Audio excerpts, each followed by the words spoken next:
Арабтар айтышат, мен эгер ушул араб мамлекетинде төрөлүп калбаганымда Кудайдан сурайт элем дейт. Вообще эле бул дүйнөгө төрөлбөй эле коеюн депчи. Оай деш керекпи, Дубай деш керекпи? Абу Даби столица болуп турса дагы, Дубай көбүрөөк таанылып калган. Мисалы булар чет элге чыкканда деле бирөө мен ОАЭдемин десе түшүнбөйт ошондой барбы депчи. Анан I'm from Dubai десе анан Дубайлык болосуңбу дешет. Булардын экономикасы эмнеден түзүлөт? 1 миллион араб 11 миллион чет элдик өлкөдү өзүнүн мамлекетинде башкарып атат. Мисалы ар бир нерсенин түгөнө турган убактысы бар. Адам деле убактысы келгенде өлөт турабы? Ошол нерсеге көзү жеткен үчүн Шейх Заид мамлекетти туризмге байлап койду. 1 миллион арабтын ар бири байбы? Ар бир араб миллионер десе болот. Эгер мамлекеттен алынган имуществолор менен эсептей турган болсокчу, 100% кедей араб жок бул жакта. Анткени мамлекетте сиз иштебесеңиз да 3000 доллар пособие аласыз. Эки эле тарапка бөлүнөт. Либо орточо араб, либо вообще миллиардер араб.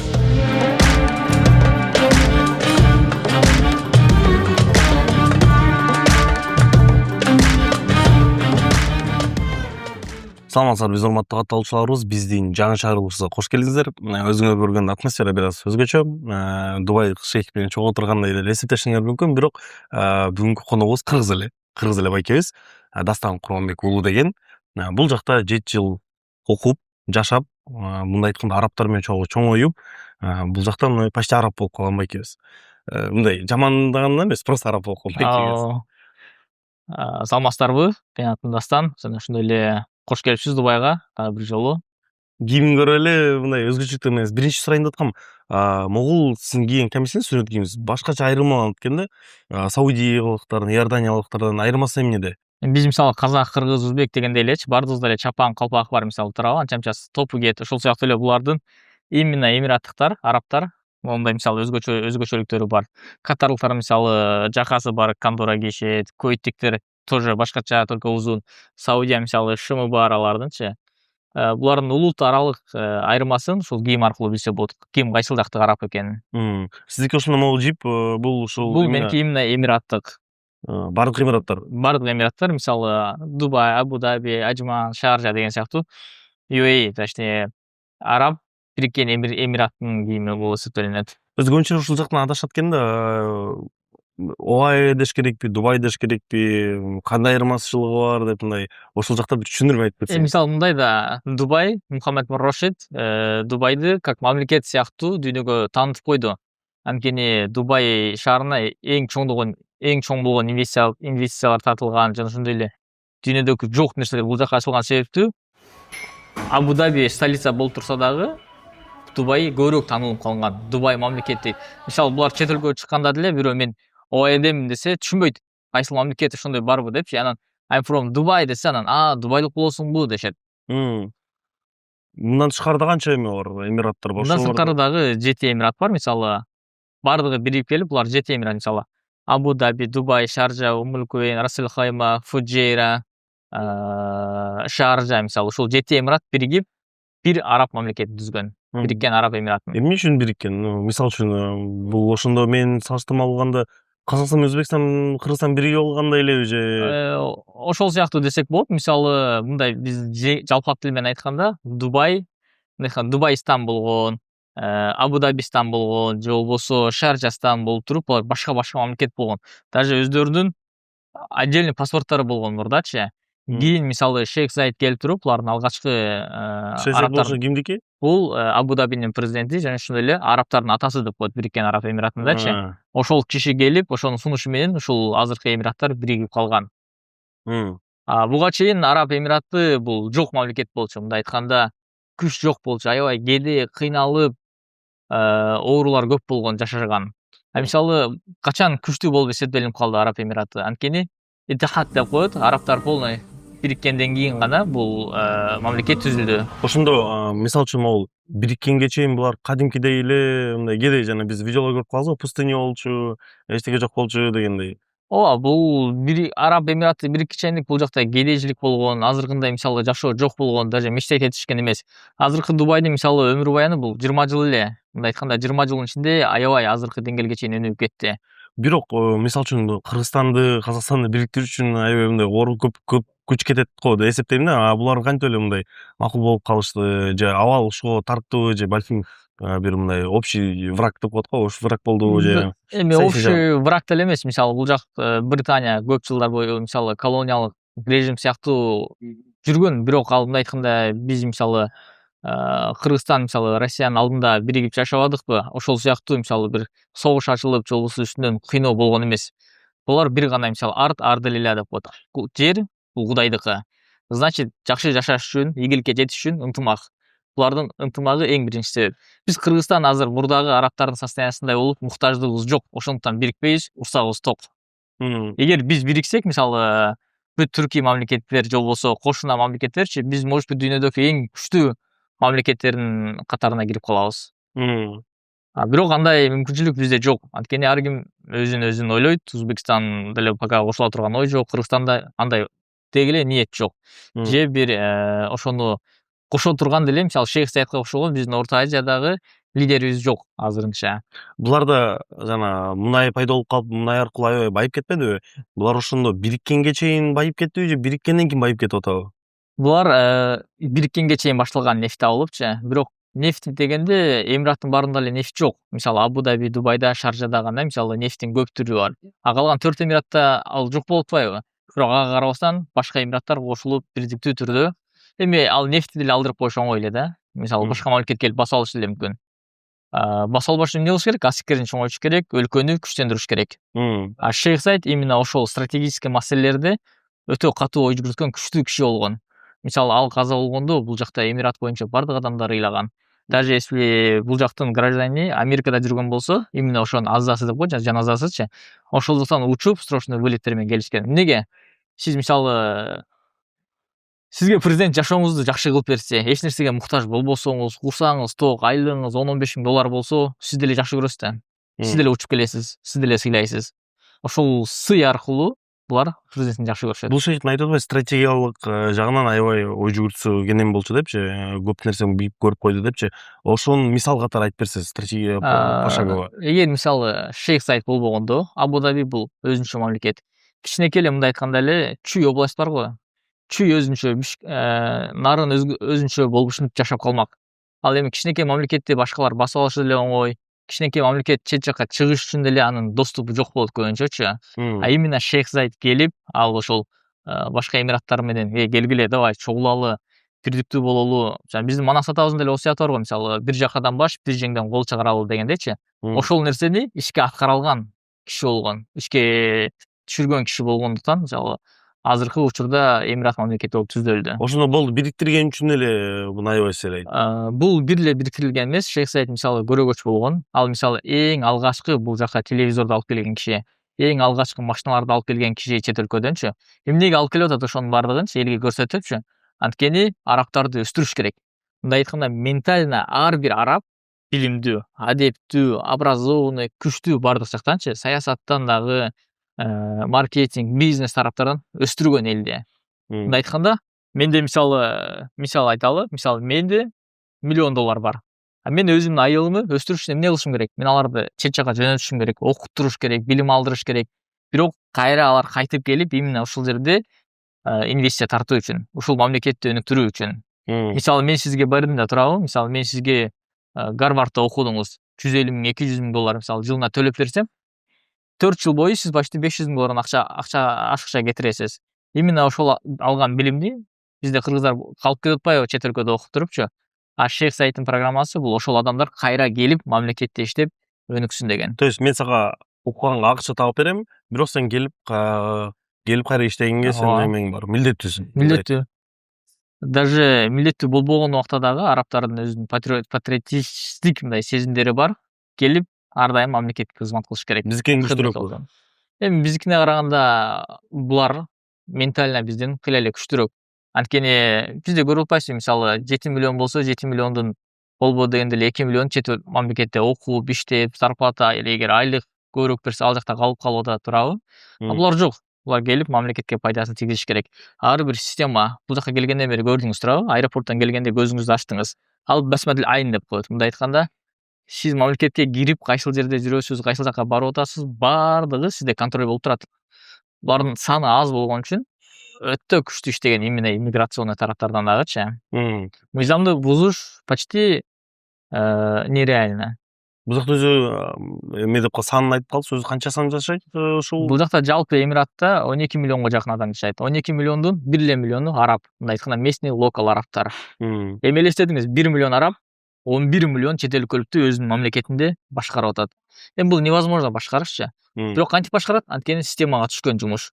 Кыргызстанга деле Бангладештен, Индиядан канча адам келип атат, туурабы? Канчасы мыйзам бузуп атат, такси кылып кетип атат, незаконно цехтерде иштеп атышат, туурабы? А бул жакта андай кылыш кыйын, даже кыла албайт дагы. Кантип 1 миллион адам 11 миллион адамды башкарып жатат? Система. Бул жакта ар бир камера сизди текшерип турат. Каяка барып атасыз, канча жүрүп атасыз, визаңыздын мөөнөтү канча калды. Мындай айтканда, сиздин жүргөн жериңиз камера, жүргөн жериңиз контроль.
Эми бул жакта бизде Кыргызстанда ГКМБ деп коет го, бул жакта CID деген өздөрүнүн коргоо комитети бар. Алар мисалы курьер болуп иштеши мүмкүн, жөнөкөй машина менен жөн эле может быть пакистандык кийимди кийип алып көчөдө басып жүрүшү мүмкүн. Кедей адамга окшопчу. Бирок алар чыныгы мындай айтканда эмне деп коет эле? Шпиондор. Шпион деген болбойт, эми мамлекет укук коргоочулары. Ошондой кийинип алып, мисалы ким кандай жумуш кылып атат, мыйзамсызбы, мыйзамдуу текшерип турушат.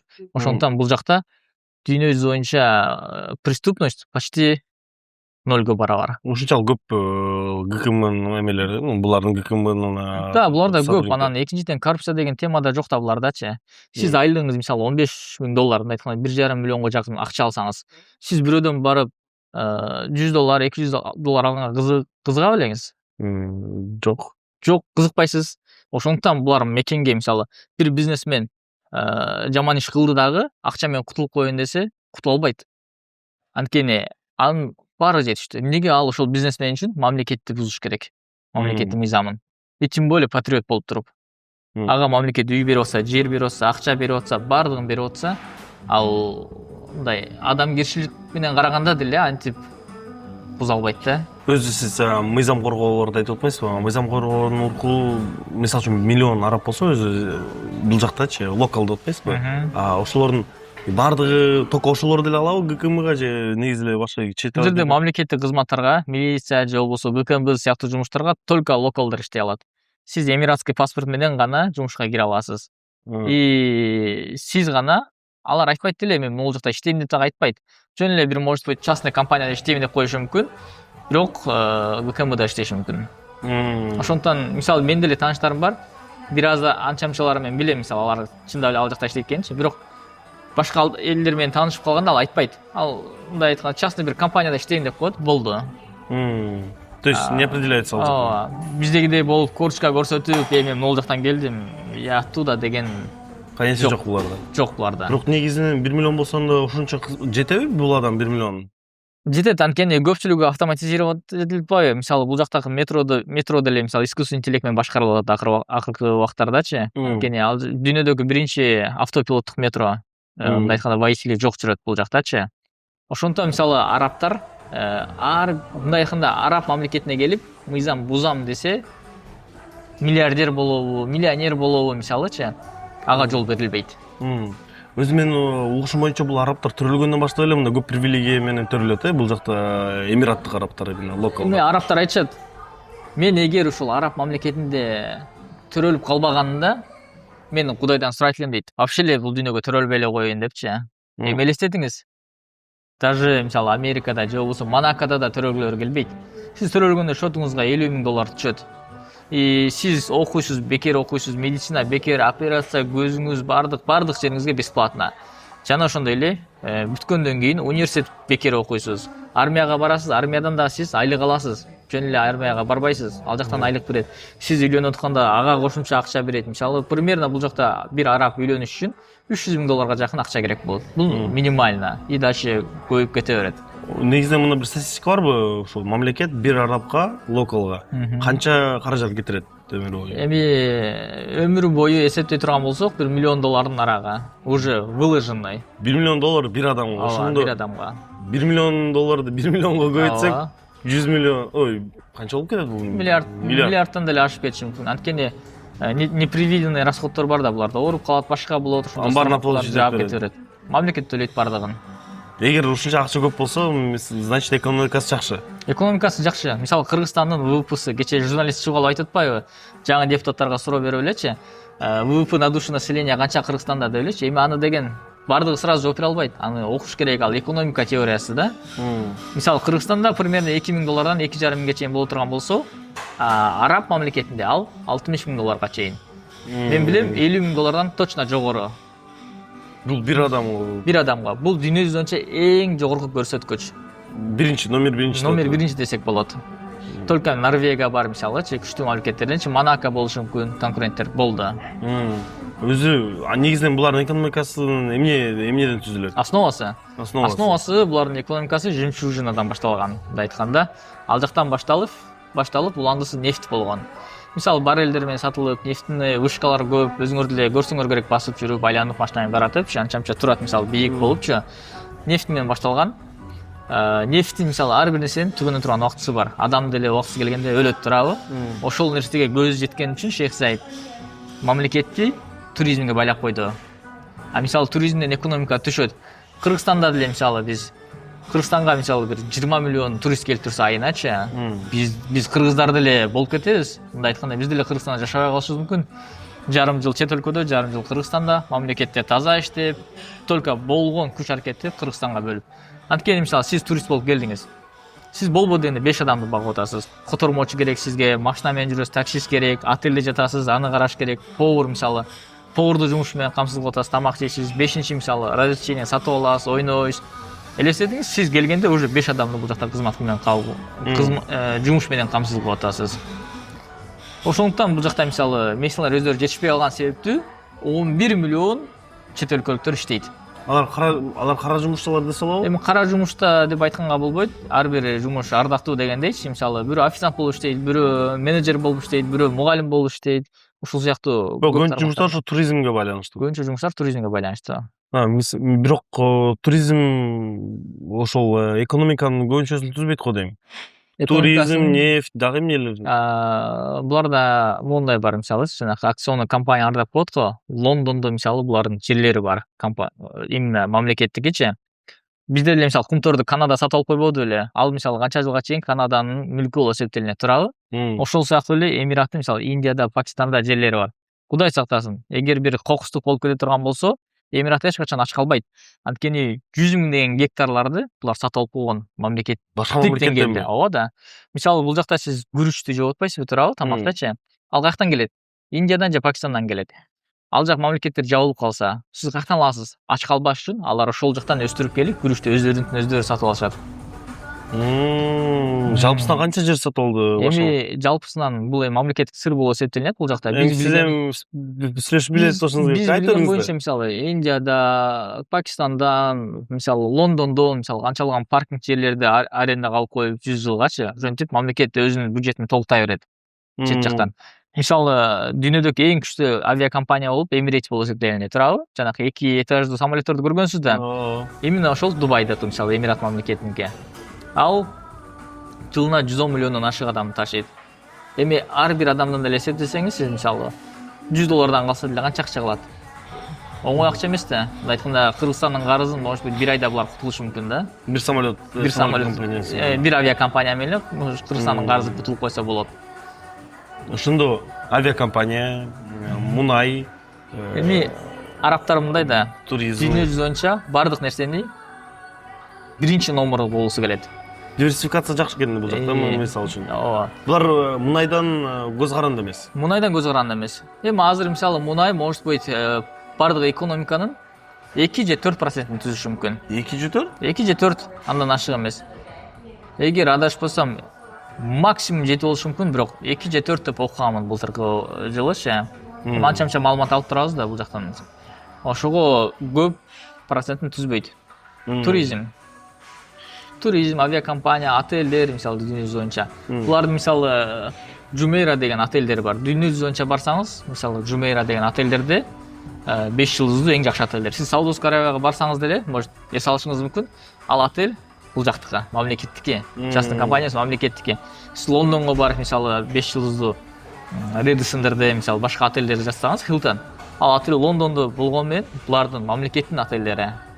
Мен эмеде уккам да, то есть азыр калайм, то есть булар ишкерликти мамлекеттик деңгээлде алып барат экен да, мындай айтканда. Туура айтып атамбы? Мамлекеттик деңгээлде алып барылат, мамлекеттик деңгээлде контроль болот. Мисалы, сиз өзүңүздүн бизнесиңизге кандай күйсөңүз, булар арабтар ошондой эле мамлекеттин бизнесине өзүнүкүндөй күйүшөт. Ошондуктан буларда мындай алдыга өсүү өнүгүү күчтүү болот. Мисалы, сизге мамлекет берсе, бизде сатып жатышпайбы, жана компанияларды ачтырып туруп, андан кийин банкрот болду, жок болуп жабылып кетти. Акчаны уурдап, Кыргызстандан ушу Дубайга алып келип. Дубайда мисалы биздин канчалаган чиновниктердин квартиралары бар. Мисалы, мен өзүм деле канчалаган мисалы чоң адамдар тосуп жүрөм бул жактачы. Алардын атын айтканга болбойт. Мисалы, туристтер бул жакка канча, мисалы биз жылына мисалы болбоду 5000 турист тосуп алабыз 3 айда элечи. Алардын эми ар дайым аттары секрет болот, айтылбайт чет-жаккачы, бирок аябай бай кыргыздар бар. Дубайда келип туруп, мисалы Чайна Таунда местолары бар. Нол жакта мисалы Дубай Маринада канчалаган квартиралар бар. Чайна Сити деп коет, Дубайдын чет жагындагы шаарча. Ал да кыргыздардыкы. Биз кыргыздар мамлекеттен көп акча алып келип бул жака дагы киргизип жатышат да. Могул тема боюнча уланчу көбүнчө адамдар ушул жака келип акчасын киргизип атпайсызбы? Бул мындай тенденция экен да. Кайсы мамлекеттен болбосун, орустар деле, кыргыздар деле, казактар деле баары ушу Дубайга келип эле акчасын ушул жакта сактайт экен да, мындай айтканда. Недвижимость менен бул менен эмне себептен бул жакта инвестициялык климат ушунчалык коопсузбу, точнее? Мурда адамдар швейцарский банк деп ал жактын статусун бийлик коюшчу. Билесиз да. Швейцарский банк акча бар ушул жакта сакташы. Акчанын баарын ал жакта сакташы, коопсуздук ал жакта бар деп. Алар сурачу эмес, каяктан акча келди, эмне болду? Акыркы 5 жылда билесиз да, швейцарский банк мисалы мамлекеттен ордер келе турган болсо көрсөтүп атат, бул мынанын акчасы мына убакта келип түшкөн депчи.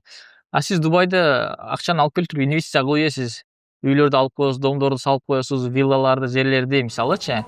Ал эгер даже банкка сактаган убакта деле бул жак ачып бербейт жөндөн жөн. Ошондуктан дүйнөдөгү эң күчтүү миллиардерлер бул жакта жашашат. Сиздин коопсуздук, сиз түнү дагы мисалы чөнтөгүңүзгө $1 5 миллион салып алып, көчөдө жөн басып кетишиңиз мүмкүн. Даже чөлдө дагычы сизге эч ким тийбейт. Наоборот, ошол араб токтойт да, сизде чөлдө басып баратсаңызчы.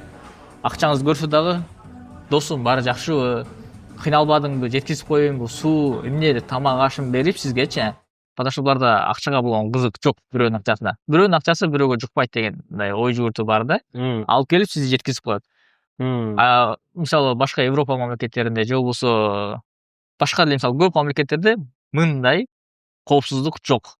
Ошондо булар коопсуздук түзүп берген үчүн эле бардык дүйнөдөгү миллионерлер акчасын бул жака салат. Да, эң главный бул жашоодо коопсуздук болуп атпайбы? Сиздин балаңыз мектепте окуса, бирөө урдап кетсе эмне болот? Сиз ошондой асырап баккан балаңызды мисалы жоготсоңуз, бул акчадан да кымбат болуп эсептелип атпайбы?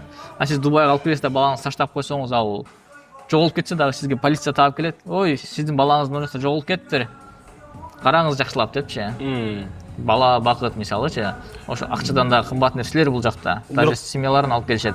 Бирок мисалы үчүн эми канча деген дүйнөлүк эмелер деле болгон, жыралар болгон, алар болгон, кайра кеткен. Булар ушунча акчаны алып келип коркпойбу? Дубай балким экономикасы түшүп кетет, балким мисалы үчүн согуш башталып кетет. Бул жакта Шам өлкөлөрүндө өзү негизи согуштар көп го. согуш башталып кетет балким. Азыр как раз таки согуш болуп атат деп сизден уккам жана. Ливан менен Йемен менен, Да, мисалы Израилден бул жака мисалы курч маселелер көтөрүлүп турат. Бирок бул мамлекет даже ошол ситуацияларга карабастан аябай бекем. Эмнеге? Анткени Gulf countries деп коет, колледж деп коет арабча айткандачы. Буларда бизде мисалы таможенный союздар бар го, мисалы Евразийский экономический таможенный союз, Россия, Азербайджан, Казакстан киргенчи. Ошол сыяктуу эле Катар, ОАЭ, Кувейт, Саудовская Аравия, мисалы Оман, бут мамлекеттер бириккен. Эгер булардын мамлекетин атака кыла турган болсо, башка мисалы кошуна мамлекеттер буларга туруп беришет. бирок Израилге туруп берип алган жок эч кимиси. Израилге Палестина деле булардын кошуна мамлекеттер эмес беле? Буларга эч ким туруп берген жок го. Туруп мисалы Палестина бул жака кошуна болгону менен ал жанакы немеге кирбейт. Составка кирбейт. Точнее, союзга кирбейт. Анткени союзда определенный гана мамлекеттер бар. Алар анткени кабыл алган. Мисалы ОАЭ, Кувейт, Катар, Бахрейн, Саудовская Аравия, Оман. Мисалы ушул алты Эмнеге Палестина кирбейт? Бизде деле мисалы Россияда мисалы Грузия кирбейби бизге, Армения чыгайын деп атат мисалы туурабы, биздин экономический союзданчы. Узбекстан кирбейт. Хотя Узбекстан, Казакстан, Кыргызстан үчөөбүз жакын турабыз. Бирок Узбекстан биздин союзга кирбейт. Ошол сыяктуу эле Палестиналар мисалы может убагында барганда кабыл алган эмес. Ошол эле Ирак же болбосо Сирия мамлекеттери менен убагында мисалы союз түзүлүп атканда макул болушкан эмес. Ошол сыяктуу кирбейт. Именно согуш боюнча мисалы именно Палестинадагы эң көп акча короткон ал жака дүйнө жүзүнчө бул ОАЭ, точнее мисалы Араб Бириккен Эмираттыгы 1 миллиарддан ашык акча кетирилген. Короткон дегенде бул кандай? Короткон дегенде мисалы бизде мисалы башкалар мисалы 2 баклажка сууга ыргытып алып деле Палестина деп атпайбызбы? Арабтар болсо сөз жок эле иш менен кылып атышат ошол нерсеничи. Анткени мен өз көзүм менен көрүп жүрөм. Самолеттор жөнөтүлөт ал жака. Жаш балдар Палестинадан алып келинип бул жакта окуп атышат мектептерде. Жаракат алгандар бул жакта больницаларда өздөрүнө калыбына келтирилишти. Ошондуктан именно Палестинага эң көп мээрим бөлгөн жана ошондой эле көңүл бурган бул Араб Эмираты. Эмнеге? Анткени официальный маалыматтар менен 1 миллиарддан ашык кетип атат. Эми элестетиңиз, бул мамлекет тарабынан эми частный фонддордон канчалаган акча кеткен. Бул сравнить этип дагы болбойт. Анткени ал жакта жашагандар бардыгы билишет, Эмират мамлекет кандай жардам бергенинчи. Бизде дайыма мындай эме бар, теория бул араб өлкөлөрү булар давно проамериканский болуп калган. Мындай жардам берсе да бир нерсе үчүн жардам берип атат. Балким ошондон израилдиктерге бир нерсе жардам берет. Өз негизи мен билишим боюнча Дубайда көбүнчө өнүктөш болсо АКШ, Британия, Абу Дабиде Саудовская Аравия, короче ар бир эменин өзүнүн Эмираттын өзүнүн бир калжылаган иштешкен мамлекети бар да. Анан эмнеге жардам берет Палестинага? Палестинага Эмират эмнеге жардам берет дейсизби? Анткени биринчиден Палестина бул мусулмандар. Биз биринчиден мусулман, экинчиден араб өлкөсү болуп эсептелинет Палестиначы. Мисалы Кудай сактасын, Казакстанда бир нерсе болсо биз кыргыздарга карап турган жокпуз го, туурабы? Биз мисалы алардын жанында туруп согуш албасак дагы биз гум помощь жөнөтөбүз, мисалы болбоду дегендечи. Кудай сактасын, ал нерсе болбосун, бирок боордош бир тууган калк үчүн эч качан жандагы кошунасы жөн карап тура албайт го дейм. Мисалы ОАЭ, мисалы Египет же болсо Сирияга караганда алыс болсо дагы бул жак эң көп жардам берген мамлекет болуп эсептелинет. Палестина мен ишенбейтим. Палестина ушу жардам берет экенчи, анткени мисалы үчүн информационный поледе бул жак тажы такыр көтөрүлүп кеткен. Мен Иорданияга келдим, жакындачы. Иорданияга карасам көчөдө көп жакта Палестина флагтар илинип турат да, алар Израиль менен как раз ошо эме да. Кошуна. Границалар эң узун граница ошол Иорданияда да. Бирок алар эли колдогонун көрдүм, элдер дуа кылган көрдүм. Бул жактан мындай бирде Палестина флагын көрдүм. Эми бул жактачы өзү месталардын саны аз болуп атпайбы биринчиденчи? Сиз көргөн мисалы 11 миллиондун арасынан жарым эле уже может быть мусулман эместер. Мындай айтканда мамлекет бул свободный. Ошондуктан мисалы бул жакта сиз деле келип Кыргызстандын флагын же болбосо башка мамлекеттин флагын илгенге болбойт. Мамлекет боюнчачы. Мындай айтат го. Сөз менен эмес, иш менен кылыш керек деп коет го. Ошол сыяктуу эле мисалы мени видеолордон көрсөңүз болот Инстаграмданчы. Кандай жардам берилген, кайсыл деңгээлде жардам көрсөтүлгөнүнчү. Мисалы менин досторум бар, өзүмдүн араб досторум бар. Ошолор армияда служба кылышат да. армияда кызмат кылышат. Палестинага барып чатыр тигип, жанагы ооруп калгандарды көтөрүп жүрүштү. Башка бир да мамлекет антип жүргөн жок. Ал боюнча YouTube'га кирип, именно тактап изилдеп, англисче, арабча жазып издесеңиз көрөсүз. А бизде эмнеге информация жок Кыргызстанда? Анткени биз бул жактын жаңылыктарын же болбосо бул жактын маалыматтарын албайбыз. Анткени Израиль боюнча ким, мисалы, АКШ тура турган болсо, артындачы, мисалы, New York Times же болбосо чоң ушундай медиа порталдарды башка мамлекеттер алып койгон. Биздин Кыргызстан деле, мисалы, бул жакка биз билбейбиз. Мисалы, арабтар бар Кыргызстанда десең, кайсыл мамлекет, ошондой мамлекет барбы деп ойлошот. Анткени биз медиа порталда аябай алсызбыз. Ошондуктан, мисалы, Эмират мамлекетинде, мисалы, канчалаган самолет болсо, ошонун бардыгы согуш болуп аткан учуруна карабай, барып учуп, конуп таштап жүрүштү. Ошон үчүн, мисалы, канчалаган жардам берилген кызматтар деле через Эмират, точнее, Эмират аркылуу өтүп атты. Просто бизде кыргыздарда, мисалы, биз информацияны бир эле тараптуу карайбыз да. Кыргызча болсо только кыргызча карайбыз, же орусча болсо только орусча. Маалыматты ар дайым ар тараптуу алыш керек. Мындай айтканда, бир фанатик болбош керек. Араб өздөрүнүн туугандарын, бир туугандарын таштап койду. Алар арабтар болбойт, арабтарга бойкот, Дубай деген бул эң ката нерсе. Анткени бир тараптуу көз караш менен адам көп нерсеге жетпейт. Мисалы, сиз деле, мисалы, араб менен түрктөрдүн историясын, тарыхын окуй турган болсоңуз, түрктөр башкача жазат, арабтар башкача жазат. Американецтер вообще башкача жазат, мисалы, англичанерлерчи. Ошол сыяктуу кыргыз элим жана ошондой эле, мисалы, башка биздин кошуна мамлекеттер бир тараптуу карагандан өтө алыс болуш керек.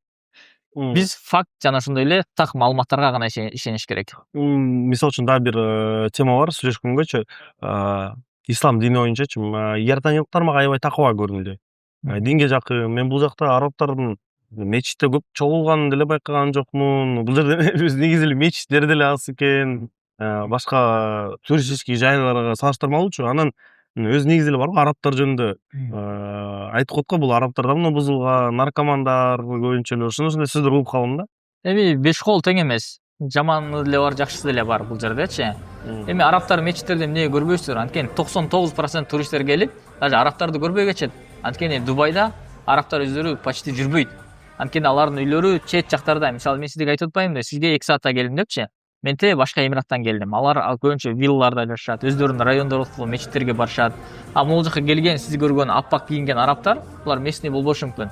Саудиядан, Катардан, Кувейттен келиши мүмкүн. Жөн эле сапарда жүрүп, путешествие кылып, эс алып жүрүп эле мечитке кирип намаз окушу мүмкүн. Ошондуктан эми аларда мындай да фитнада жерге анча-мынча мен тааныштарым деле бар да, такыба, жакшы, прям күчтүү арабтар. Алымдарчы. Алар келбейт Дубай Маринага, мисалы, биз азыркы турган жакка басып да келбейт. Хотя ал местный локал араб. Анткени, мисалы, жарым жылаңач кыздарды көргүсү келбейт. Эми мен айтпайм, мисалы, көргүлө же көрбөгүлө депчи, адам өзү чечет. Бирок алардын чечими боюнча көпчүлүгү ушундай бул жактарга келе беришпейт. Андан көрө Лондонго же болбосо Индонезия, башка жактарга кетип эс алышат. А дин боюнча такыба эмес маселелерди көрдүңүз, көбүнчө эле Индус, Пакистан, Бангладештер намаз окуп жүрүшөт. Анткени булардын саны аз да. Булардын саны арабтарга караганда көбүрөөк болуп атпайбы, мисалычы. Ошондуктан мечиттен сиз арабтарды почти жолуктурбай элесиз.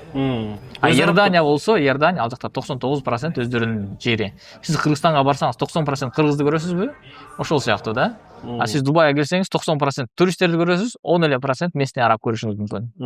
Бирок все равно местный арабтар булар көбүнчө диндарбы же көбүнчө бузулуп калдыбы? Местный арабтар көбүнчө диндар. Просто Канча пайыз? 90%ке чейин булар мусулман. 90% мусулман. Биз деле мусулманды айтып коебуз. Мен сапаты менен айтып атам да, чын эле күйгөн. Дингеби? Конечно. Динге буларда, мисалы, 100% намаз окушу мүмкүн.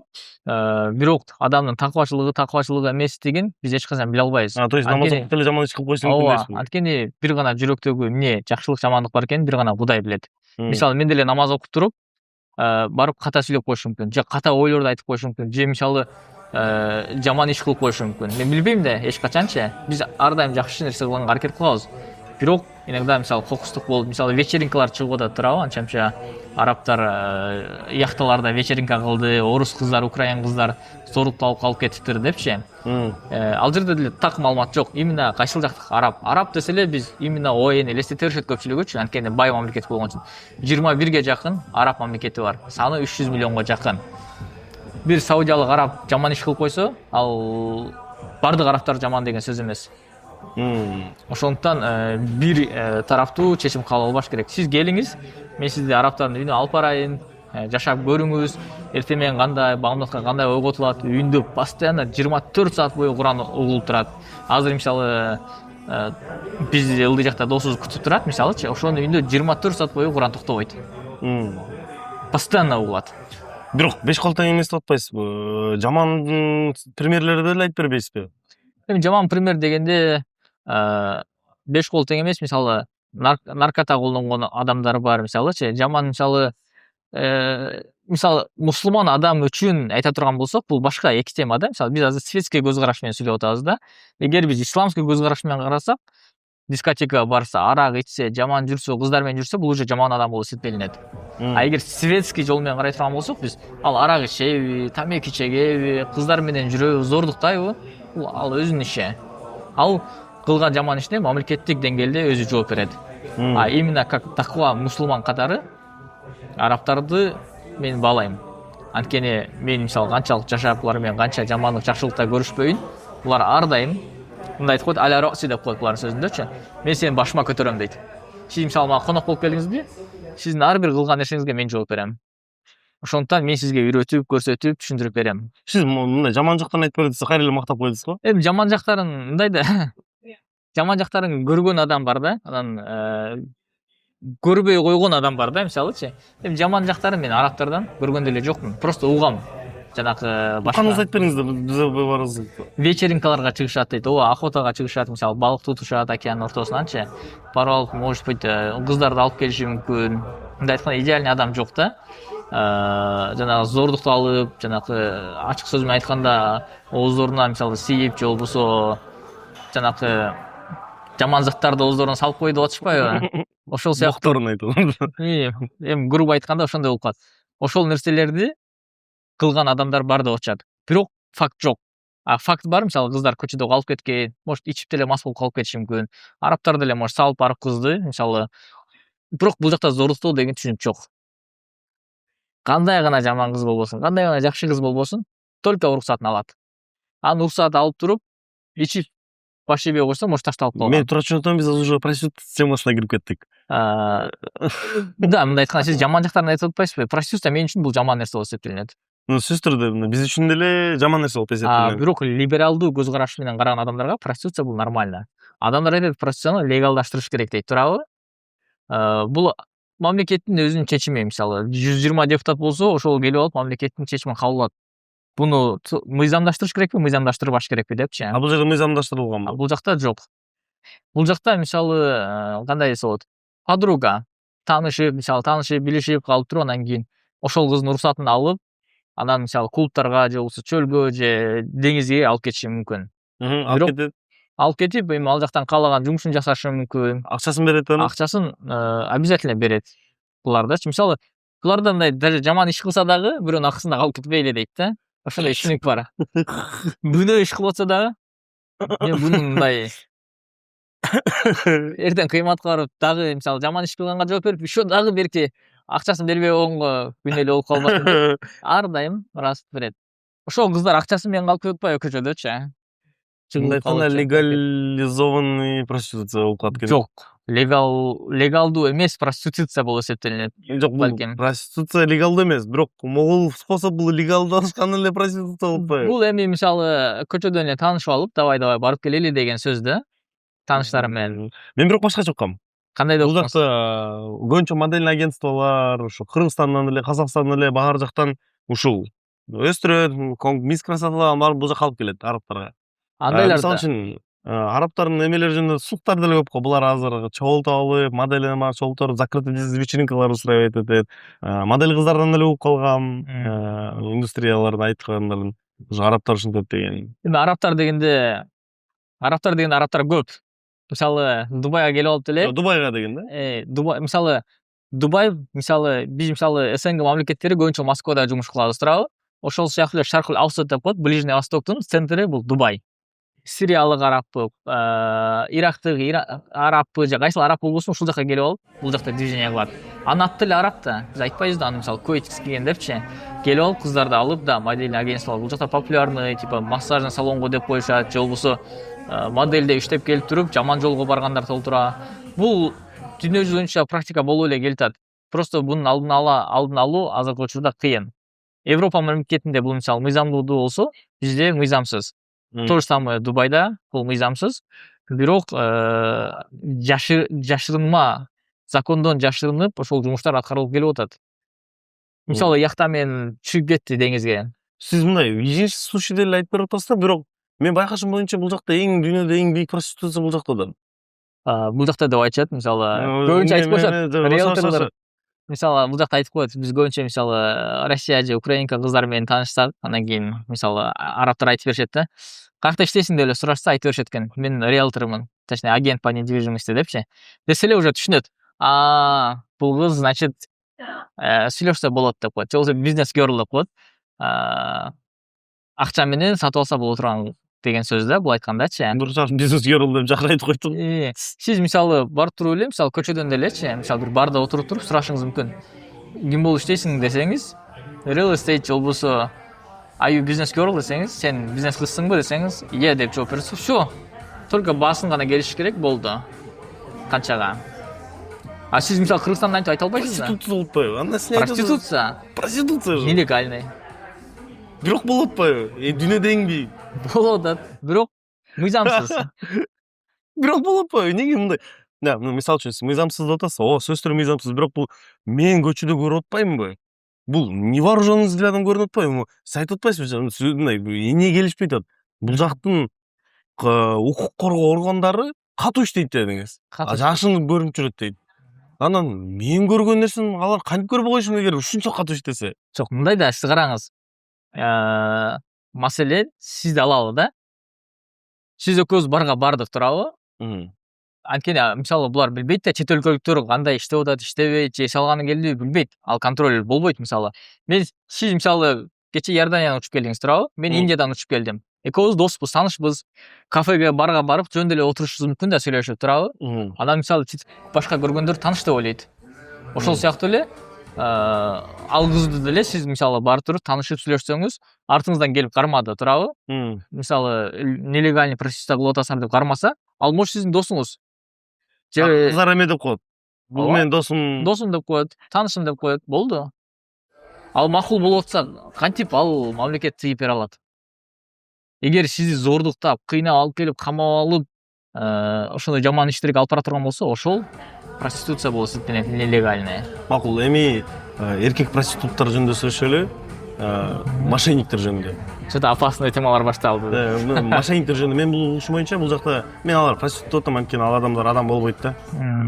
Эч качан адам болбойт. Аларды мен не уважаю, ичинде жеп көргөн адамдын, кыргыздын канча адамдарын канын соруп бул жака келип, канча деген кыргыз кантип помягче сызга отуруп калып атат деген сөз. Сызга отургузуп, баарын калтырып, акчасын урдап бул жака келип жыргап жашап жүргөндөр канча мошенниктер. Ошо эмсеген коюн, жанагы дагы бир жерде бир чыгып аткан аялым оронгон сакал диндарларды миллион долларларга алдап бул жакта келип жыргап жашап жүрөт.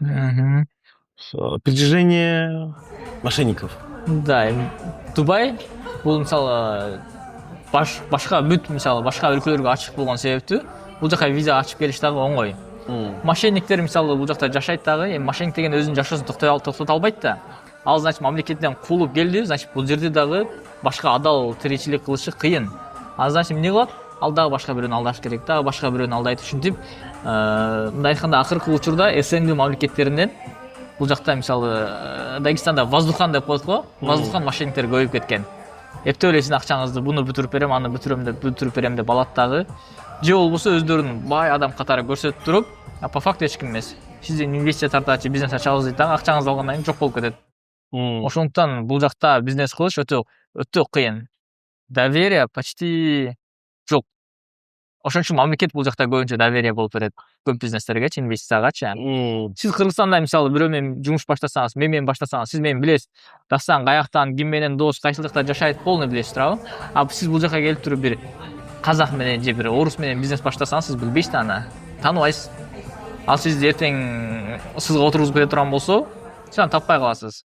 Ошондуктан бул жакта келип туруп табылбай калган мошенниктердин саны көп. Билет алып туруп обратно учуп кетет. Мындайда Кыргызстанда биз көп мошенниктер урдап алып кетип калды да акчанычы. Дубайга келип үй сатып алган андайлар да бар да. Эмнеге Кыргызстан мамлекети булардан ушул сурабайт? Эми ошо биз ошо жарандарыбызды алып келип берип булар камашыбыз керек, булар мыйзамдуу эмес деп укук жокпу? биздин мамлекет чындыгында дипломатиялык көпүрөсүндө аябай алсыз. Биздин посольство дагы алсыз. Эми буну кыргыз эли жаман көрсүн, жакшы көрсүн, мен ачык оюмду айтайын. Бизге мисалы кыргыздарга виза чыгыш өтө кыйын болуп калды акыркы учурчу. Эгер бизге биздин посольство кийлигишип биздин визаны чыгарып беришине себеп боло албайса, сиз кайсыл жактагы миллион долларларды уралгандарды сурай аласыз. Обычно мисалы кече досубуз келди турабы. Визасы, отели, самолеты бардыгы алынган, визасы чыкпай калды. Ал обратный билетинен бери алынган, кетет бизнесмен адам, чоң кишичи. Бирок ошонун визасы чыкпай калып аткан, бул деген сөз биздин посольство үчүн уят. Анткени демографически караганда деле биздин өлкөдө Кыргызстанда болгону 7 миллион адамбыз. Казактар мисалы, казактар, узбектер, орустар бардыгы без виза кирет. Биз гана кыргыздар замандан артта калганбыз. До сих пор виза, до сих пор ошол визага $100 коротуп, кыйналып жүрөбүз. Казактар бул жака без виза келет. Ооба, казактар без виза. Анткени Казакстандын дипломатиясы дүйнөдөгү эң күчтүү, жакшы Дипломатия эмнеден таасир этет? Дипломатия дегенде мамлекеттин иштеши. Биздин мисалы посол деле мисалы мамлекеттеги министерство Ошондо мен иностранных мындай атам, биздин мамлекетти слабый болуп атабы же посолдору слабый болуп атабы? Биздин мамлекеттин посолдору слабый. Охтан. Сөздүн ачыгы слабый. Мисалы могул жакта канчалаган мисалы бизнесмендерге кейс ачылып калат милицияданчы. Кейс ачылып калат дагы жумуштарын бүтүрө албайт. Аны камап коюшат, отургузуп коюшат. Мисалы бул жакты посольствосу биз дипломатияны именно арабтардан үйрөнүшүбүз керек. Эмнеге? Арабтар ошол эле Израилди дагы мамиле кылып коет. Ошол эле Палестина, ошол эле Америка, ошол эле Россия менен баардык мамлекеттер менен мамилеси жакшы. Жана Дубайдын точнее Эмираттын паспорту дүйнөдөгү эң күчтүү паспорттардын бири болуп эсептелинет. Телеграмдын основатели Павел Дуров мисалы кече Францияда камалып кетти турабы? Парижде камалып кеткенде ошол түнү Эмираттын посолу түнү уктаган жок. Барып полный инвестицион проекттерди разморозка кылып, токтотуп, силер эмнеге биздин гражданинди без основы кармайсыңар деп урушуп, ызы-суу чыгарып атып, эртеси күнү чыгарып кетти го. Эми сиз караңыз, канчалаган кыргыздар камалып жатат чет өлкөдө, түрмөлөрдөчү. Жада калса мына Эмиратта дагы болбу дегенде аябай көп кыргыздар бар. Подстава болуп калып, же бир жаман ишке шерик болуп калып билбестенчи. Ошолорду посольство иштеш керек да. Караш керек. Канча кыргыз камалып? Санын билбейм, бирок камалып чыккандар бар. Камалып чыккандар бар. Бирок ошону камалдырбай койсо болот да. Ошо камалып чыккандардын арасынан канчасы камалбаса болмок? Мындай, то есть кылмыш кылган эмес. Алардын ичинен бири, эми биздин мисалы примерин тааныштардан бири ондою камалбаса деле болмок да. Бул просто мошеннический схемаларга кирип калып, Эмират мамлекети мыйзам бузгандарды камап коет, болду. А ошол мыйзам бузулганда биздин посольство келип, эмнеге посол деген бул чет өлкөдөгү сиздин атаңыз жана энеңиз. Сизден ол жерде бир нерсе болсо, посольствого жетиш керек маалыматчы. Нурсейитке эмне болду? Ооруп калды, камап койду, эмнеге кое бербей атат? Аэропорттон эмнеге киргизбей атат? Ал эмне мыйзам бузду беле деп туруп, ушундай күбө турган посольство болуш керек. А бул жакта эмнеге күйбөйт? Биздин мамлекеттин посольствосу слабый. Бул жакта барбы? Бул жакта бар. Эмне кылып жүрөт? Биз билбейбиз эмне кылып жүргөнүнчү. Кече Шайлоодо гана может бир эки иштейт, может Кыргызстанга бир эки инвестиция тартылышы мүмкүн, мечит, медресе салыныпчы. Ал эми и так боло турган нерсе да, аны деген жөн деле бизнесмен кылып атпайбы?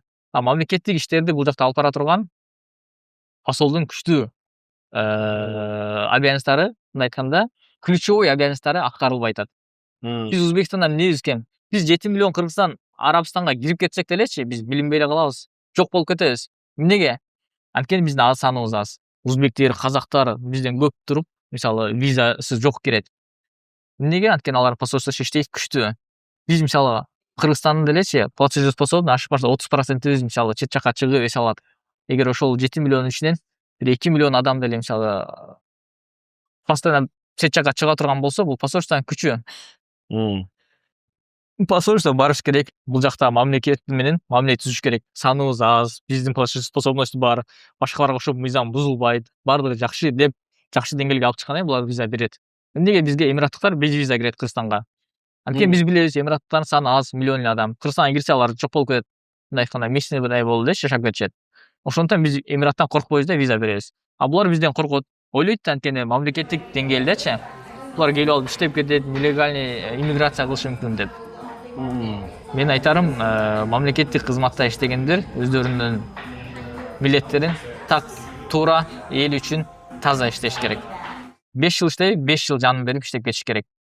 Ошолордун аянынан мисалы чет өлкөдөгү кыргыз жарандары кыйналбаш керек. Сиз ошо арабтарды мактап атасыз эле, мактап атасыз. Сизди араб кыл дейт азыр ошо комментарийде. Точно араб кул дейт, ооба. Эмнеге? Анткени арабча кийинип алыпсың дейт. Бул жакта жашаганда, мисалы сиз жашасаңыз, мен калпак деле кийип жүрөм ар дайым көбүнчөчү. Булардын кийими жакшы, күнгө күйүп калбайсыз. Ден соолукка зыян келтирген, ден соолук бул аманат, Кудайдын алдындачы. Ден соолукка зыян келтирүү бул күнөө болуп эсептелинет. Сиз күйүп калып, жөн эле эрте повреждение албаш үчүн миякет тканьдарыңызча, сиз ушуну кийип жүрсөңүз, жеңил жүрөсүз, жумшак жүрөсүз. Биздин кийим суук, мындай айтканда, кырдаалдуу аба ырайына каратылып жасалган биздин кийимдер. Бирок мен эми кийимге асылайын деген эмес болчу, макул эми сиз бир аз оправданияга мындай убакыт берилсин, оправдаться этип көрүңүз. Эми бирок башка жөнүндө. Арабтарды мактап атасыз, арабтардын сапаттары менен, анткени арабтар менен чогуу койгонсуз да. Сиз айтып каласыз ушул арабтар менен укташып, көчөдө ойношуп, кичинекей балдан бери чогуу койгом депчи. Ооба, эми алар менен жашоо ушундай уланып калды, мисалы. Урушкан, мындай айтканда, пикир келишпестиктер деле болуп жүрдү, мындай айтканда, бул элдин табигатын түшүнүп калдык да. Эми мындай суроо. Биз эми ар бир өлкөдөн бир нерсени үйрөнүшүбүз керек да. Арабтардан, именно дубайлык арабтардан, жалпы арабтар эми алар баары бири менен айырмаланат да, сапаттарынан дачы. Дубайлык арабтардан эмнени үйрөнсөк болот? Достукту. Биз Кыргызстан 7 миллион, бир 100 миң индусту же болбосо пакистандыкты батыра албайбыз. Булар көп кетти, булар мындай болуп кетти. Орустар понаехали деп Националист сыяктуу да. национализм сыяктуу биз ошол жактан мындай күчтүүрөөк мындай толкунданып кетебиз. Баягы Пакистан индустары не кылып салдык? Пакистан менен индусту не болду? Коркуп Кыргызстанга барбай калышты. Пакистан дагы жаман эмес мисалы. Алардын байы бар, кедейи бар, жакшысы бар, жаманы бар. Арабтар мисалы 11 миллион адам мамлекетинде жашап жүрөт. Ошого сабыр кылып, алар бизге кызмат кылып атат, биз үчүн иштеп атат, мамлекетти көтөрүп атат деген акыбалда жашашат. Биз кыргыздар сразу эле бул таксинин жумушун алды, бунун жумушун алып койду, эми биз эмне иш кылабыз деп чыгышат да. Ошондой кылбаш үчүн биздин мамлекет күчтүү иштеш керек. Биздин бизнесмендерге көптөгөн жолдор ачылып бериш керек. Ошондо кыргыз эли ток жашаса, бизде андай проблема болбойт го дейм. Биз эмнеге коркобуз мындай? Бизде эми ашып кеткен мигранттар аз эле да. Ооба. Мындай санагандачы. Буларда 11 миллион өзүнөн 10 эсе көп болуп атат да. Биз кыргыздар эми көп жылдар бою, 30 жыл бою кыйынчылыкта жашадык. Россияда көп миграцияда жүрдүк турабы. Ошол өзүбүздүн Кыргызстандагы азыр тапкан жумушту алдырып койбош үчүн, мындай айтканда, оокат жан талаш үчүн коркобуз. Келип басып кетпесин. Биздин кыздарга үйлөнүп, индус эртең же болбосо Пакистан болуп кетпейли деп коркобуз. Просто бизде деген бир мындай коллективдүү бир мыйзам керек. Ар бир кыргыз мындай жашайт. Бардыгы жакшы болот деп. Сиз деле мисалы Кыргызстанда 15 миң, 20 миң доллар айлык алсаңыз, сиз кызыңызды бир чет өлкөлүктөргө эле бербейсиз биринчиденчи. Экинчиден ал келип сизге кызмат кылса, эртең келип менин местам тартып алат деп коркпойсуз да, ойлонбойсуз. Ошон үчүн биздин мамлекетте мындай айтканда экономикалык абалды жогорулатыш керек. Бардык нерсе келип эле жанагы материальный акчанын үстүнө кайрылат. Бул жакта арабтарга эле үйлөнөбү өзүнүн? Ооба, бул жакта 99% арабка үйлөнөт. Анткени сиз келип туруп арабка алыла турган болсоңуз, мисалычы арабка үйлөнө турган болсоңуз, араб сиздин балдарыңыз гражданин албай калат. Тем более сизге арабка тийбеши бул. Эмнеге? Анткени ал мамлекеттин ошондой берилген мүмкүнчүлүктү жоготкусу келбейт. То есть мамлекет тоже бул жакта акча менен стимул кылат экен да, арабка үйлөнүш. Арабка үйлөнүш. Анткени саны аз, бири-бириңизди кармаш керек. Кантип кармайсыз? Акча менен. Акча менен кармайсыз. Демографиялык мисалы, сиз үйлөнүп атканда, мисалы үйлөндүңүз, 300 миң доллар той койду турган болсо, 150 миң долларды мамлекет чыгарып берет. Мына сен тоюңа, калыңыңа бардык макырларын берип. Ошондо бир дубайлык арабка тийип кетсе, ал ошонун баарын жоготот. Ал ошонун баарын жоготот. Өзүндө гана паспорт калат, сиздин балдарыңыз паспорт ала албайт, сиз ала албайсыз. Араб эркек башка улуттун кызын алсачы? То же самое. Башка улуттун кызына паспорт берилбейт, балдары дагы ала албай калат. Именно арабтын баласы болуш керек экен да. Именно араб кызга үйлөнүш керек. Болду, башка эч болду. Башка вариант жок. Эгер башка вариант болсо, анда Эмиратта миллион араб калбай эле. Жарымы египеттик, жарымы сириялык, жарымы Иорданка болуп кетпей эле анда. Мындай суроо, бирок булар экинчи, үчүнчү аялга башка улуттан алат да. Экинчи, үчүнчүгө мисалы мыйзамсыз түрдө мамлекетте мисалы уруксат берилет. Бирок арабкалар эмне оңой дейсизби? Арабкалар хитрый, күнүнө квартира бер дейт. Мага бул отельге жаткыз дейт. Мен Лондонго барам дагы именно ушул отелдин президентский номерин алып бер дейт. Булардын кыздары биздин кыздарга караганда капризный. Биздин кыздар араб кыздардын жанында алтын. хороший жашайм десе мен көтөрүлөм өсөм дейт. Арабтар жок. Давай акчаң болсун. $1 миллион барбы? Кел мага үйлөн анда жашайбыз дейт. Ошондуктан булар дагы өздөрүнүн кыздарына үйлөнгөнгө мындай мотивациясы бар да. Бирок экинчи жагы башка улуттарда алгандай Башка улуттарда кайфолуураак экен да мындай айтканда. Бир основной арабка кылганда да, андайлар бар, практикуются бул жакта канчалык элечи. часто? Өтө часто эмес, аялдарынан корккондор бар, коркпогондор бар дегендей элечи. Эми менин тааныштарымда мисалы 100% дей турган болсок, ошонун бир 30%нин чет өлкөлүк девушкалары же болбосо аялдары болушу мүмкүн. Өзү негизи эле Даже буларда 4 аял алыш кыйын. Дүйнө жүзүндө Да. Сиз 4 арабка алып алсаңыз, мисалы, О, Кудай, болот экен да. жашай албай эле каласыз, уже болду, мен өлөм, кетем. Ал үчүн принцип болуш керек экен да, Дубайдын принципи болуш керек. Же болбосо ата бабаңыздан калган кылымдар бою сакталган байлык керек. Бирок аял кишине байлык менен деле кармай албайсыз да. Аларга внимание керек, көңүл керек. Булар деген акыркы ушундай cute boy деп коет го мындай. Көңүл буруп, да жаным кел, кофе ичебиз, алда вид менен олтурабыз деген сыяктуу керек да. Мындай суроодо ошол сапаттарды, башкаларды караштырсак, арабтар кичине эркек сапаттарды жоготуп аткансый кантип ойлойсуз? Эми дүйнө жүзү боюнча эле эркектерде тестостерон түшүп баратат. Буну моюнга алыш керек. Анткени жашоо канчалык жеңилдеген сайын ошончолук эркектин күч кубаты кетип барат. Арабтардыкы өзгөчө. Арабтардыкы өзгөчө. Анткени бул жакта роботтор иштеп атат. Мисалы, мурда араб 8 саат, 10 саат иштесе, азыр алар 4 эле саат иштейт. Жумасына мисалы бир жума болсо, ошонун 4 эле күн жумуш 4 сааттан. Мен мындай мисал катары айтып кетейин. Эмеге кирдик го. Аэропорттон конгондо Шаржада эмелер көрдүк. Пограничный службада местный арабтар 15 мүнөт иштеди. Перерывка кетип калды. Алмашты, ордуна келип башка отурду. 15 мүнөттөн алмашты алар. Эми болбосо 6 эле иштейт. 6сы тең 15 мүнөттөн алмашып турат экен ар күнгө.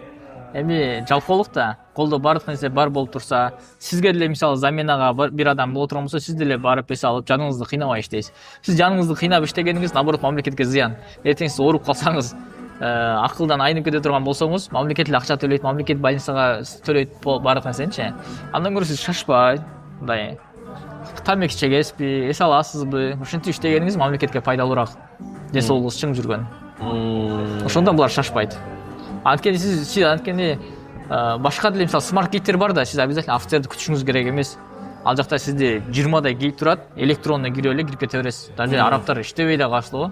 15 мүнөт иштегенине рахмат деш керек. Пайда иштебесе болмок. Пайда иштебесе болмок. Анткени полный электронный акылдуу гейттер бар. Бирок булар вообще алгысыз болуп бараткан экен. Жашоодо эмнени кылып атам да? Бир нече убакыт бүгүн булар вообще укталып калып экен да. Жок, быйылкы жылы, буюрса 2026-жылды мамлекеттин президенти Мухаммад бин Заид үй бүлө жылы деп атап койду. Быйылдан баштап мисалы үй бүлө курууга кызыктыруучу көптөгөн сыйлыктар берилет. Эртерээк үйлөнгүлө, эртерээк бала чакалуу болгула дей турган көп мисалы иш-чаралар уюштурулуп атат. Жок, эртерээк үйлөнгөндөн эмне пайда? Булар по-любому кийин иштебесе жашоо образы слабый болот. Булар окуйт да. Окушат да. Билим алышат. Окушат эле, мисалы үчүн арабтарды көрүп атам да. Арабтар мындай нежный, го? Нежный. Аябай нежный. Чын атасыз да, мисалы үчүн байкуш ал араб биздин кыргыз жигит менен бир аз түртүшүп кетип калган болсочу, чет өлкөдө. Кыргыз ошол жерден жыга чабып эле өлтүрүп койчу да эле да. Ооба, биз эми кыргыздар биз өзүбүз деле кээде ашыкча эле көтөрүп ийбиз, айткандачы, биз кыргыздар толук элибиз депчи. Внешность обманчива деп коет орустарчы. Сырткы кебет, адамдын кебетеси алдамчы. Сиз ал менен мушташып көргөн жоксуз да. А может ошондой мындай жумшак көрүнгөнү менен өтө күчтүү болушу мүмкүн. Мушташкан билеби булар? Билет да. Бизде армияга барбай коет, мамлекеттен турабы, акча берип альтернативге алсаңыз болот. Бул жакта андай вариант жок. Прям жок. Ар бир мектеп бүткөн адам университетке тапшыргыч андык обязательно аскерге барыш керек.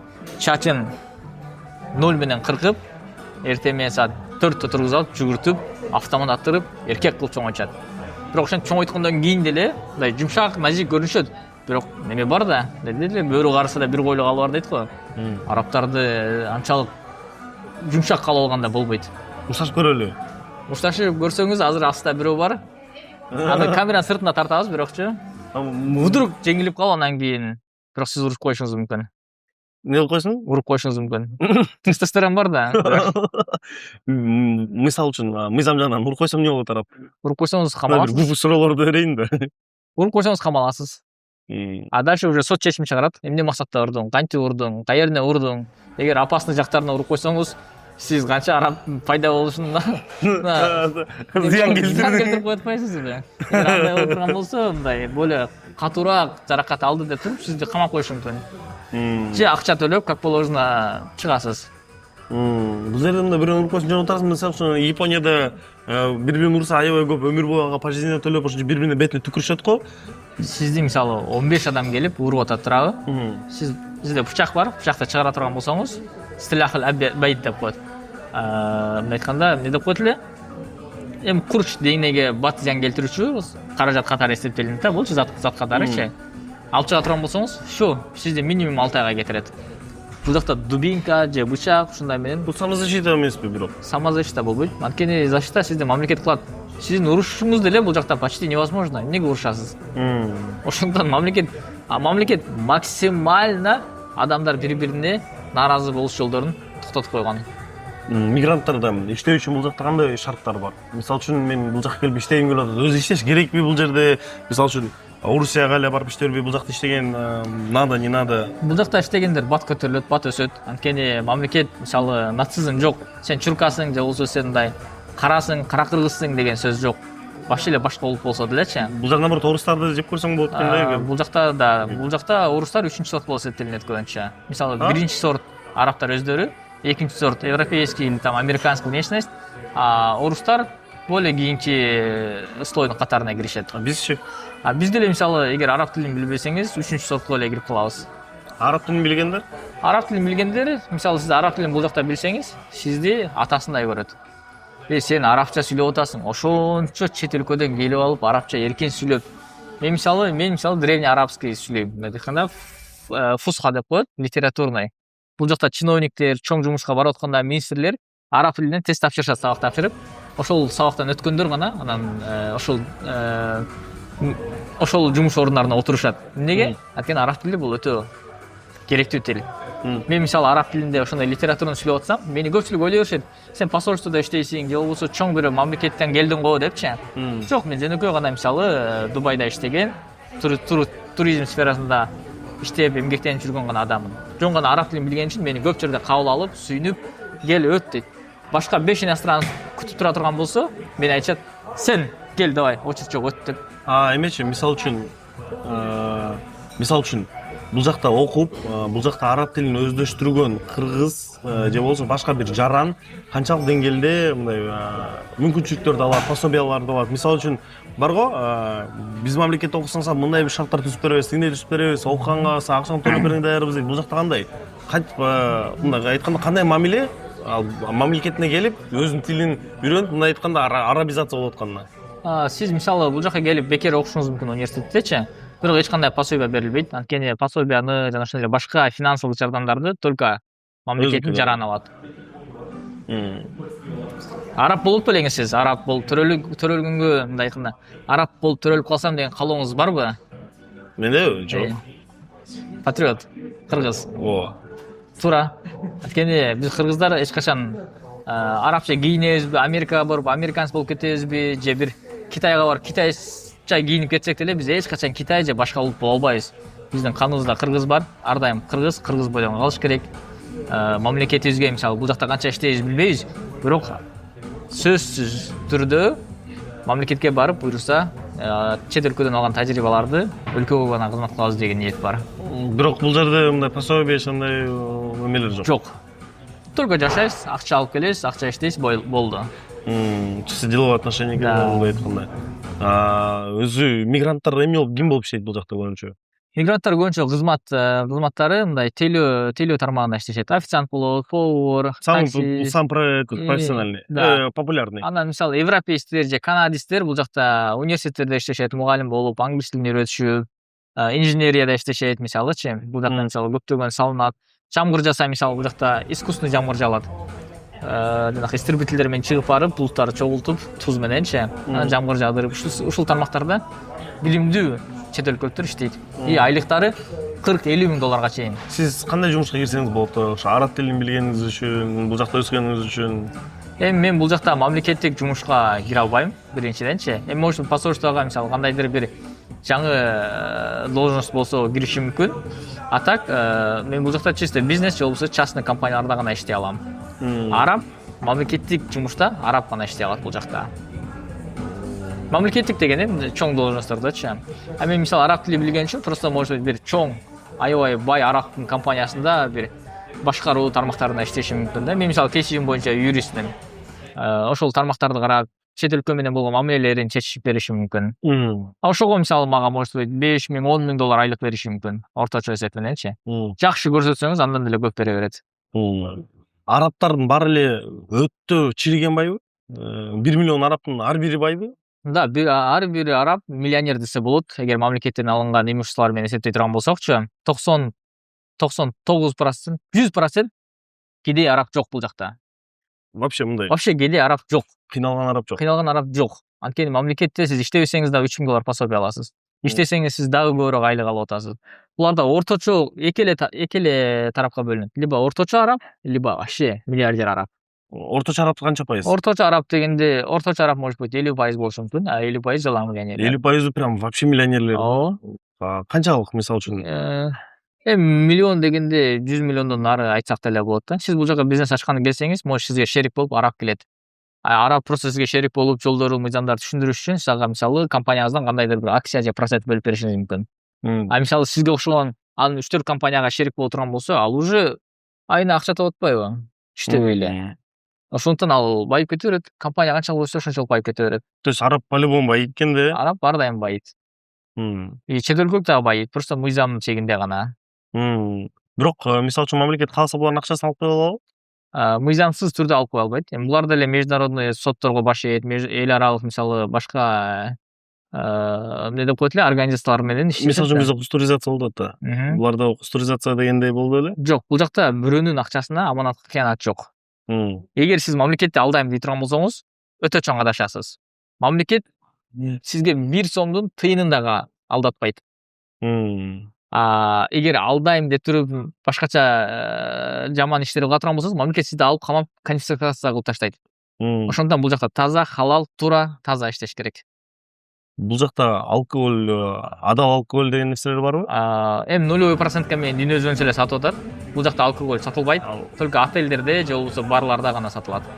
Бирок атак мындай распространен эмес. Мисалы үчүн мурун араб өлкөлөр дегенде булар закрытый, никапчан, анан ушундай элестетчү го, бирок бул жакта никап кийет, местныйлар имендачы. Именно местный арабтар как положено хиджаб кийет, никап кийгендери бар калоосу боюнчачы. А так бардыгы эле хиджаб кийет. Бул жактын балдары эли илимдүүбү? 99% билимдүү десек болот. Окуй алат, жаза алат, жана ошондой эле мектепти толук бүтүрөт. 2-3 тилде сүйлөйт болуш керек. Мектепти толук бүтпөсө калып кете берет. 10-класс тапшыра албадыңызбы, 11-ге өтпөйсүз, 10-ду дагы окуйсуз. Бизде андай практика жок да почти. Мен бир тааныш балам бар. 10-класста 2 жолу окуп атат. Өтпөй калды. Анткени сабакка барбайт, качып, нарак-бирак кылып жүргөн да. Калып калдык. Бирок акырында по-любому илимдүү болуп чыгат. Ооба, анткени эми ал барбай койгон акылсыздыгынан эмес да, ал акылдуулук болуп, крипто менен иштеп кетип, башка кылып, мындай айтканда мектептин образованиясын токтотуп койгусу келген адамдар да. Ал башка жактан уже ийгиликтүү болуп атпайбы? Бирок билим алууга милдеттүүбү? Мындай заставлять этеби мамлекет? Мектептик билимди алуу бул шарт, милдет. А университетти каалоо менен. Сиз өзүңүз дагы эмне жөнүндө айтып бере аласыз? Арабтар жөнүндө эмне айтып бериңиз? Эми араб мамлекети ар дайым башка мамлекеттер үчүн ачык, келип эс алып, кенен жүрө аласыз. Сизде эч кандай мисалы нацисттер жок. Жаныңызга бала чакаңыз менен келе турган болсоңуз деле бул жакта коопсуздук бийик каралат. Ошондуктан келиңиздер, кыргыз эли көп чет жакка чыгыш керек, эс алыш керек. Канчалык эл жер көрсөң, ошончолук өсөсүң. Бир деле Арабстан, мисалы араб мамлекеттери менен талкуулашыбыз керек. Мисалы сиз эле бир сапарда канча мамлекетти көрүп атасызбы? Ушундайды мен каалайт элем бардык кыргыз эли чет жакка чыгып, көрүп өссө, бизде деле жанакы болгон кызганыч, жаман ойлор, сезимдер жок болуп кетет. Анткени биздин рызкыбыз Аллахтын алдында уже жазылган. Эмне жейсиң, качан өлөсүң, кантип жашайсың, бардыгы уже жазылган. Коркпош керек. Сизге убактыңызды бөлгөнүңүзгө рахмат. Менимче бул чыгарылыш мындай маалыматка бай, кыска болсо да сжатый, баардык информационный, бирдей минутасы лишний эмес деп эсептейм. Ошондуктан көрүүчүлөр силер жактырып атканды унутпаңыздар. Биз да шашып атабыз. أهلا وسهلا يا أيها الأحبة وصديقي وحبيبي نورسيد. نحن دائما بانتظاركم في هذه الدولة. اللهم اجعلني هذه الدولة آمنا. Allah'ım bu mamleketти ар дайым тынч жана жакшы коопсуз мамлекеттерден кыл, жана ошондой эле менин өлкөмдү дагы. Жана ошондой эле Нурсейит, кош келипсиз. Ар дайым сизди биз Дубайда күтөбүз. Биринчи жана экинчи жолу эмес. Ар дайым сизди көрүп тосуп алууга биз кубанычтабыз.